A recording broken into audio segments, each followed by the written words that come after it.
ರಾಹುಲ್ ಗಾಂಧಿಯವರು ವಿದೇಶ ಪ್ರವಾಸ ಮುಗಿಸಿಕೊಂಡು ದೆಹಲಿಗೆ ಇವತ್ತು ಬಂದರು. ಅವರು ಬರೋದನ್ನೇ ದಾರಿ ಕಾಯ್ತಾ ಇದ್ರು ಕರ್ನಾಟಕದ ಎಲ್ಲ ನಾಯಕರು. ಯಾವುದೇ ಕ್ಷಣದಲ್ಲಿ ಡಿ ಕೆ ಶಿವಕುಮಾರ್ ಅವರಿಗೆ ದೆಹಲಿಗೆ ಬನ್ನಿ ಅಂತ ಫೋನ್ ಬರಬಹುದು. ತಯಾರಾಗಿದ್ದಾರೆ ಅವರು.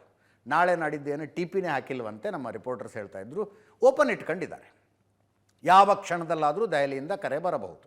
ಅವ್ರಿಗೆ ಕೇಳಿದಾಗ ಹೇಳಿದ್ರು ಇನ್ನೊಂದು ಕೆಲಸಕ್ಕೆ ದಿಲ್ಲಿಗೆ ಹೋಗಿ ಬರಬೇಕಾಗಿದೆ, ಆಮೇಲೆ ಕ್ಯಾಬಿನೆಟ್ ಎಕ್ಸ್ಪಾನ್ಷನ್ನಿನ ವಿಷಯವನ್ನು ಚರ್ಚೆ ಮಾಡೋದಕ್ಕೆ ದಿಲ್ಲಿಗೆ ಹೋಗ್ತೀನಿ ಅಂತ ಅವರು ಹೇಳಿದ್ದಾರೆ. ಮಲ್ಲಿಕಾರ್ಜುನ ಖರ್ಗೆ ಅವರು ದೆಹಲಿ ತಲುಪಿದ್ದಾರೆ. ಇವತ್ತು ರಾತ್ರಿ ಅವರು ವೇಣುಗೋಪಾಲ್ ಅವರು ಕೂತ್ಕೊಂಡು ಒಂದು ಸುತ್ತಿನ ಚರ್ಚೆಯನ್ನು ಮಾಡಿ ಮುಗಿಸ್ತಾರಂತೆ. 20 ಜನರನ್ನು ಕ್ಯಾಬಿನೆಟ್ಗೆ ತೆಗೆದುಕೊಳ್ಳೋದಕ್ಕೆ ಅವಕಾಶ ಇದೆ. 20ಕ್ಕೆ 20 ಈಗಲೇ ಫಿಲ್ ಮಾಡಿಕೊಳ್ತಾರ. ಅಸಮಾಧಾನಿತರು ಒಂದಷ್ಟು ಜನ ಇರ್ತಾರೆ. ಅವ್ರಿಗೋಸ್ಕರ ಒಂದು 2 ಸ್ಥಾನ ಇಟ್ಕೊಂಡು 2 ಖಾಲಿ ಇದೆ ತಗೋತೀವಿ ಅಂತ ಹೇಳ್ಕೊಂಡು 18 ಮಾತ್ರ ಈಗ ಫಿಲ್ ಮಾಡ್ಕೊಳ್ತಾರೆ. ಗೊತ್ತಿಲ್ಲ. ಮುಖ್ಯಮಂತ್ರಿಗಳು ನಿರ್ಧಾರ ಮಾಡ್ದಂಗಿದೆ. ಆಷಾಢದಲ್ಲಾದರೆ ಆಷಾಢದಲ್ಲೇ ಕ್ಯಾಬಿನೆಟ್ ಎಕ್ಸ್ಪಾನ್ಷನ್ ಮಾಡಿ ಮುಗಿಸೋಣ ಅಂತ. 6ನೇ ತಾರೀಕು ಆಗಸ್ಟ್ 6ರಿಂದ ಅಧಿವೇಶನ ಶುರುವಾಗ್ತಾ ಇದೆ. ಅಧಿವೇಶನಕ್ಕೆ ಫುಲ್ ಫ್ಲೆಡ್ಜ್ಡ್ ಕ್ಯಾಬಿನೆಟ್ನೊಂದಿಗೆ ಹೋಗುವ ಆಲೋಚನೆ ಡಿ ಕೆ ಶಿವಕುಮಾರ್ ಅವರದ್ದು. ಒಂದು ಕಡೆ ಈ ಪ್ರೊಸೆಸ್ ಸ್ಟಾರ್ಟ್ ಆಯಿತು ಅಂದಾಗ ಮಂತ್ರಿಗಳಾಗಬೇಕು ಅಂದುಕೊಂಡಿರುವವರ ಪ್ರಯತ್ನಗಳು ಕೂಡ ಜೋರಾಗ್ತವೆ. ಮಲ್ಲಿಕಾರ್ಜುನ ಖರ್ಗೆ ಅವರನ್ನು ಲಕ್ಷ್ಮೀ ಹೆಬ್ಬಾಳ್ಕರ್ ಅವರು, ದಿನೇಶ್ ಗುಂಡೂರಾವ್, ಎಚ್ ಕೆ ಪಾಟೀಲ್ರವರೆಲ್ಲ ಹೋಗಿ ಭೇಟಿಯಾದರಂತೆ ಮತ್ತೊಮ್ಮೆ ಮಂತ್ರಿ ಆಗಬೇಕು ಅಂತ. ದಿನೇಶ್ ಗುಂಡೂರಾವ್ ಅವರಿಗೆ, ಎಚ್ ಕೆ ಪಾಟೀಲ್ರಿಗೆ ಮಲ್ಲಿಕಾರ್ಜುನ ಖರ್ಗೆ ಅವರು ಸ್ಪೀಕರ್ ಆಗೋದ್ರ ಬಗ್ಗೆ ನೀವು ಯಾಕೆ ಯೋಚನೆ ಮಾಡಬಾರ್ದು ಅಂತ ಕೇಳಿಬಿಟ್ರಂತೆ. ಮಂತ್ರಿ ಸ್ಥಾನದಲ್ಲಿ ಇದ್ದವರಿಗೆ ಸ್ಪೀಕರ್ ಆಗು ಅಂದ್ರೆ ಕುತ್ತಿಗೆಗೆ ಬಂದುಬಿಡುತ್ತೆ. Nobody wants it. Mallikarjuna Kharge ಅವರು ಕೇಳಿದ್ರಂತೆ ನೀವು ಯಾಕೆ ಸ್ಪೀಕರ್ ಆಗಬಾರ್ದು ಅಂತ. ಲಕ್ಷ್ಮೀ ಹೆಬ್ಬಾಳ್ಕರ್ ಅವರದು ಮತ್ತೊಮ್ಮೆ ಮಂತ್ರಿಮಂಡಲದಲ್ಲಿರುವ ಪ್ರಯತ್ನ. ಈಗಾಗಲೇ 13 ಜನ ಏನು ಸಚಿವರಾಗಿದ್ದಾರಲ್ಲ, ಒಬ್ಬರು ಮಹಿಳೆಯರಿಲ್ಲ. ಮಹಿಳಾ ಕೋಟಾದಲ್ಲಿ ಮತ್ತೊಮ್ಮೆ ಅವಕಾಶ ಸಿಗಲಿ ಅನ್ನೋ ಪ್ರಯತ್ನದಲ್ಲಿ ಅವರಿದ್ದಾರೆ.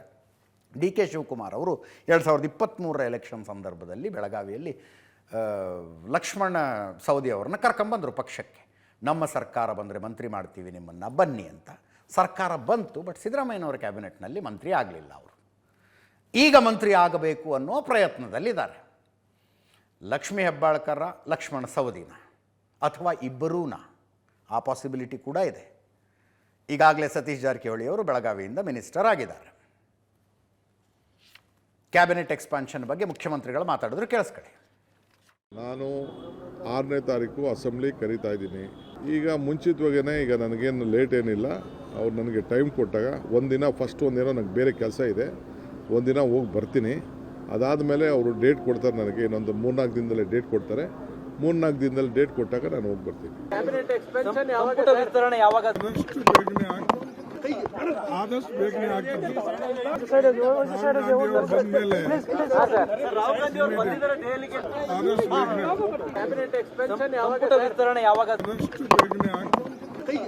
ಆದಷ್ಟು ಬೇಗನೆ ಆಗ್ತದೆ.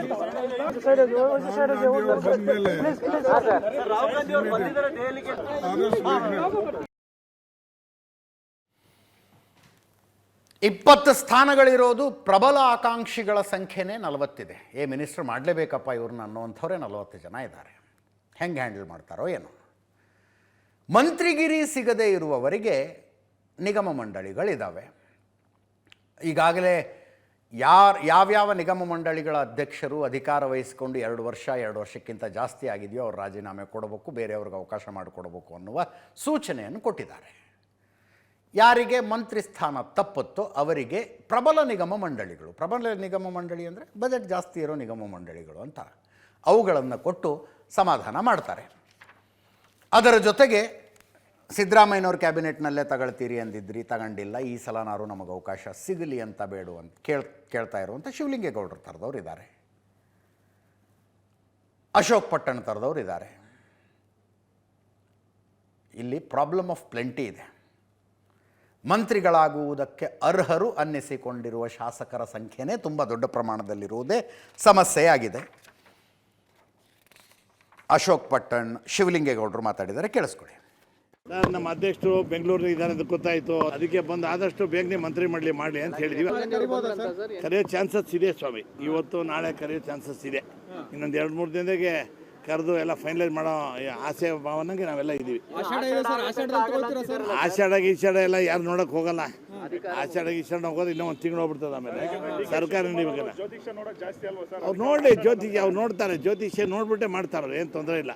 ಅದಕ್ಕೊಂದು ಏನಾದ್ರು ಬೇರೆ ಆಲ್ಟರ್ನೇಟಿವ್ ಸೊಲ್ಯೂಷನ್ ಹುಡುಕ್ತೀವಿ. ಆಷಾಢಕ್ಕೆ ಏನು ಎಫೆಕ್ಟ್ ಆಗ್ದಂಗೆ ಬೇರೆ ಒಂದು ಪೂಜೆ ಮಾಡಿಸ್ತೀವಿ, ಏನು ತೊಂದರೆ ಇಲ್ಲ. ನಾನು ಭಾಳ ಸೀನಿಯರ್ ಇದ್ದೀನಿ ಪಕ್ಷ. ನಾನು ಎಲ್ಲರಿಗೂ ಹೇಳೋದೇನೆಂದರೆ, ನಮ್ಮ ಹೈಕಮಾಂಡ್ನವ್ರಿಗೂ ನಮ್ಮ ರಾಜ್ಯದ ನಾಯಕರುಗಳಿಗೆ ಬರೀ ಜಾತಿ ನೋಡಬೇಡಿ, ಪಕ್ಷದ ನಿಷ್ಠೆ ಮತ್ತು ಸರ್ವಿಸ್ ಎಷ್ಟು ವರ್ಷದಿಂದ ನಾವು ಪಕ್ಷದಾಗಿದ್ದೀವಿ ಅದನ್ನು ನೋಡಿ ಕೊಟ್ಟರೆ ನಮ್ಮ ಪಕ್ಷಕ್ಕೆ ಒಳ್ಳೇದಾಗುತ್ತೆ ಅಂತ ನಾನು ಹೇಳ್ತಾ ಇದ್ದೀನಿ. ಹಾಸನ ಜಿಲ್ಲೆಗೆ ಒಬ್ಬರೇ ಶಾಸಕರು ಇರೋದ್ರಿಂದ ಮುಂದಿನ ರಾಜಕೀಯದ ಭವಿಷ್ಯ ದೃಷ್ಟಿಯಿಂದ, ಪಕ್ಷ ಸಂಘಟನೆ ದೃಷ್ಟಿಯಿಂದ ನಮಗೆ ಕೊಡಬೇಕು ಅಂತಕ್ಕಂಥ ನಿರ್ಧಾರನ ಸಿದ್ದರಾಮಣ್ಣವರು, ಇವತ್ತಿನ ಮುಖ್ಯಮಂತ್ರಿಗಳಾದಂಥ ಡಿ ಕೆ ಶಿವಕುಮಾರ್ ಅವರು, ಪಕ್ಷದ ವರಿಷ್ಠರು ಎಲ್ಲ ತೀರ್ಮಾನ ಮಾಡಿದ್ದಾರೆ, ಸಿಗುತ್ತೆ ಅನ್ನೋ ಭರವಸೆನ ಹೇಳ್ತಾ ಇದ್ದಾರೆ. ನಾನು ಕಾಯ್ತಾ ಇದ್ದೀನಿ. ಹೈಕಮಾಂಡ್ ಏನು ತೀರ್ಮಾನ ತಗೋತಿದ್ದೋ ಅದಕ್ಕೆ ಬದ್ಧರಾಗಿರುತ್ತೆ. JDSನಿಂದ ಕಾಂಗ್ರೆಸ್ಗೆ ಹೋಗ್ಬೇಕಾದ್ರೆ 3 ಜನ ಸೇರಿ ನನಗೆ ನಮ್ಮ ಸರ್ಕಾರ ಬಂದರೆ ನಿಮ್ಮನ್ನು ಮಂತ್ರಿ ಮಾಡ್ತೀವಿ ಬನ್ನಿ ಅಂತ ಕರ್ಕೊಂಡಿದ್ರು. ಇದರಿಂದ ಅದೇ ವಿಶ್ವಾಸದಲ್ಲಿ ನಡ್ಕೊಂಡಿದ್ದಾರೆ, ಮುಂದೆ ನಡ್ಕೋತಾರೆ ಅಂತ ಭಾವನೆ ಇದೆ, ವಿಶ್ವಾಸವಂತೂ ಇದೆ.